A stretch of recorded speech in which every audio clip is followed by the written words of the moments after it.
Okay, everyone. So we are back, and we are going to read some more Kim Il Sung from his speech. His speech in, let me go up here and see it.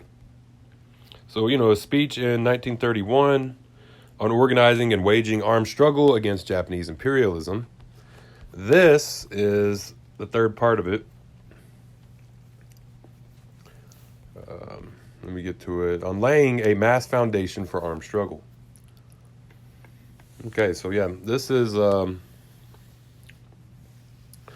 laying a mass foundation for armed struggle. He's talking about the need for to take armed struggle against Japanese imperialism.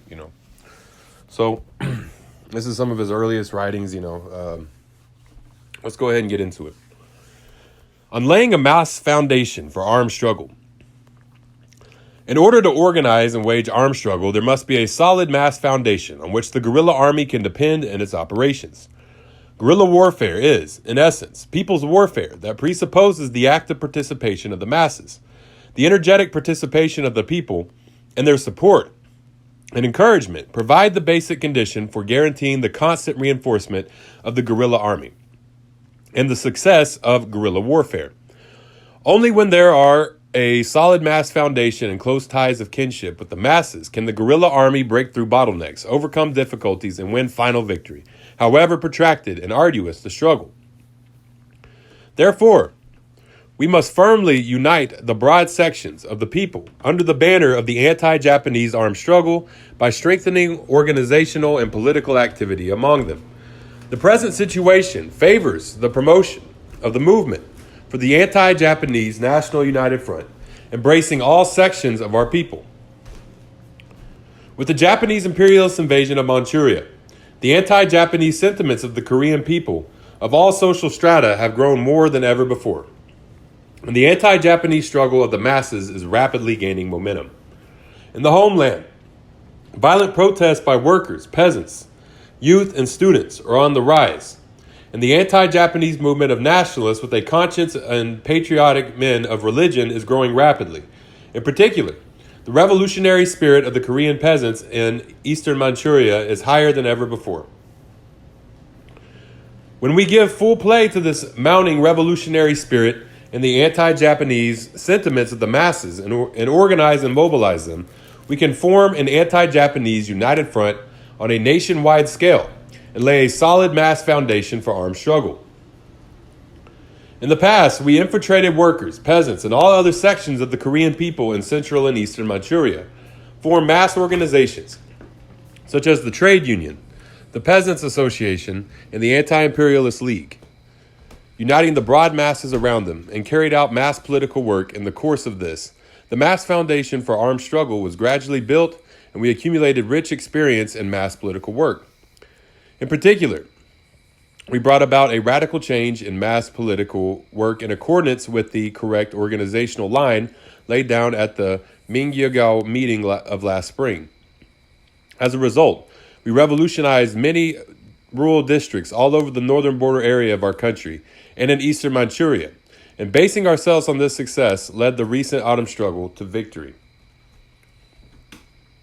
On the basis of these successes and this experience, we must in future go among the broad sections of anti-Japanese masses, workers, peasants, youth, and students, intellectuals, petty bourgeoisie, non-comprador capitalists, and men of religion, and strengthen the work of educating, awakening, and uniting them in the revolutionary organizations.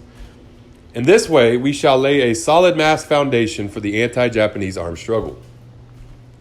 In order to do this, it is of great importance to get the majority of the people from all walks of life to join the Anti-Imperialist Youth League, the Peasants Association, the Revolutionary Mutual Aid Society, and various other revolutionary organizations, and strengthen their revolutionary education to do this educational work well. We must first arm ourselves with the proletarian revolutionary thoughts and adopt the revolutionary work attitude of relying on the masses. If we fail to do this, we cannot enjoy the trust of the majority of the working people, nor develop the mass movement. First of all, we must go among the masses, basic of the revolution, the workers and peasants, and do active information work by speech and pamphlets to suit the given situation and audience. In due course, we must bring the progressive elements among them, the class awareness, and train them to be revolutionaries. And we must ensure that they revolutionize their families and villages and wider rural areas.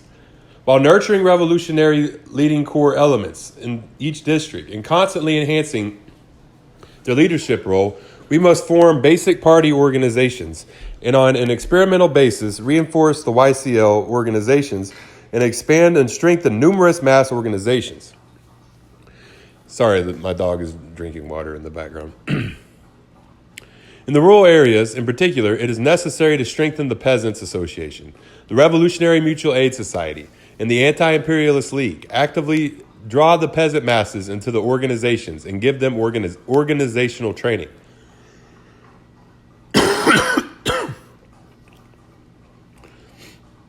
To lay a firm mass foundation for armed struggle, we must also continue to build, train, and expand the revolutionary forces in the course of revolutionary struggle. While constantly encouraging the revolutionary advance of the masses, we must, in the course of this, expand the revolutionary organizations and develop and train the revolutionary forces so as to lay a more solid mass foundation for the anti-Japanese armed struggle. Okay. Well, that was that. That was on laying a mass foundation for armed struggle by Kim Il-sung, 1931. And so y'all follow me on Facebook, Twitter, YouTube, TikTok, Tumblr, Medium, Reddit. It's all Marxist Saw. Hit me up. I'm going to get my dog some more water because she just drank the whole bowl out. So, y'all have a great day. Dolala Goi.